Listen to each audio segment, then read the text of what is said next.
Shalom Bapak Mama, saudara-saudara yang dikasihi di dalam Tuhan.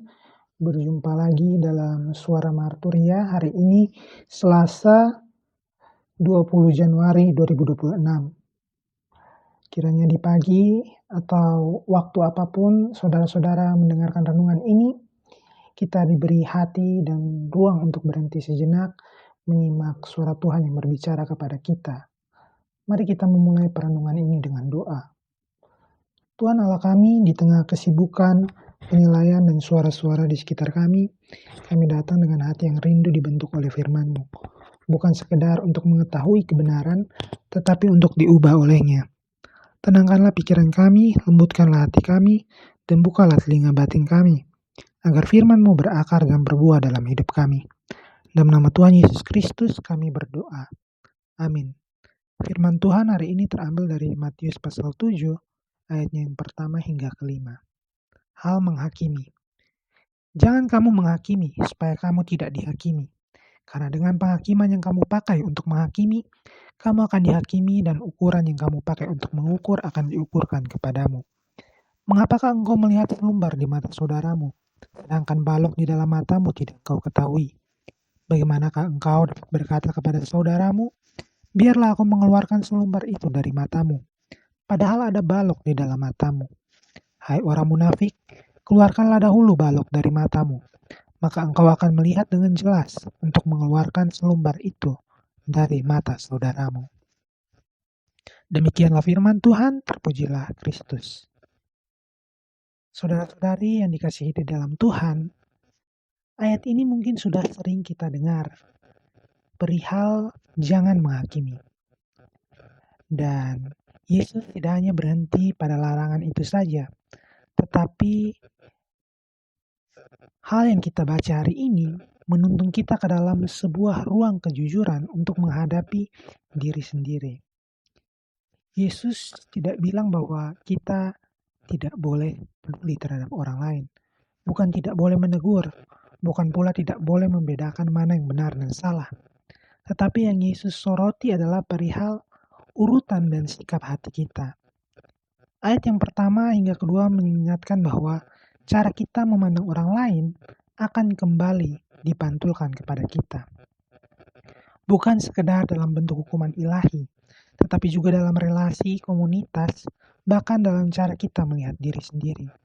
Semakin keras kita menghakimi orang lain, semakin sempit pula ruang anugerah yang kita sediakan, baik bagi orang lain maupun bagi diri kita sendiri.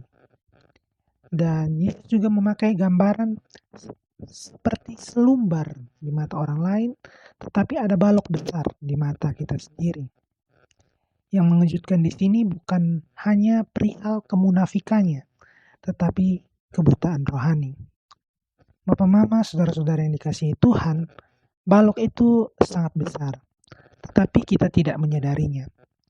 Artinya masalah terbesar kita seringkali bukan dosa yang kita lakukan, tetapi dosa yang sudah terlalu lama kita biasakan, sampai kita tidak lagi melihatnya sebagai masalah. Yesus tidak bilang abaikan selumbar itu, tetapi dia mengatakan keluarkan dulu balok dari matamu. Dengan kata lain, introspeksi harus mendahului intervensi. Pertobatan kita mendahului koreksi terhadap sesama. Dan di ayat yang kelima, setelah balok itu dikeluarkan, baru kita dapat melihat dengan jelas, bukan untuk menghakimi orang lain, melainkan untuk menolongnya. Bapak Mama, saudara-saudara yang dikasihi Tuhan Yesus, firman hari ini mengajarkan bahwa hidup beriman bukan soal memiliki kaca pembesar untuk melihat kesalahan orang lain, tetapi bagaimana kita berani berdiri di depan cermin, yakni firman Tuhan, yang membiarkan diri kita diperiksa, diluruskan, dan disembuhkan. Ketika gereja, keluarga, atau komunitas belajar memulai dari menjadi cermin, belajar memulai dari cermin, bukan dari palu hakim, disitulah anugerah Tuhan bekerja dengan nyata. Mari kita berdoa. Tuhan, seringkali kami lebih cepat melihat kesalahan pada diri orang lain daripada luka dan dosa yang ada dalam diri kami sendiri. ampunilah kami. Ajarlah kami untuk dapat berdiri dengan jujur di hadapan firman-Mu, berani mengakui balok yang ada di mata kami, dan dengan rendah hati mau dibentuk oleh kasih-Mu. Bentuklah kami menjadi pribadi yang tidak mudah menghakimi, tetapi rela untuk mengasihi, menegur dengan hikmat, dan menolong dengan hati yang telah lebih dahulu disentuh oleh anugerah. Dalam nama Tuhan Yesus kami berdoa. Amin. Saudara-saudari yang dikasihi Tuhan, demikianlah renungan Suara Marturi hari ini. Kiranya firman Tuhan tidak hanya kita dengar, tetapi kita hidupi, dimulai dari hati kita sendiri. Tuhan memberkati langkah, pikiran, dan relasi kita hari ini. Sampai jumpa dalam renungan berikutnya. Shalom dan selamat menjalani hari bersama Tuhan.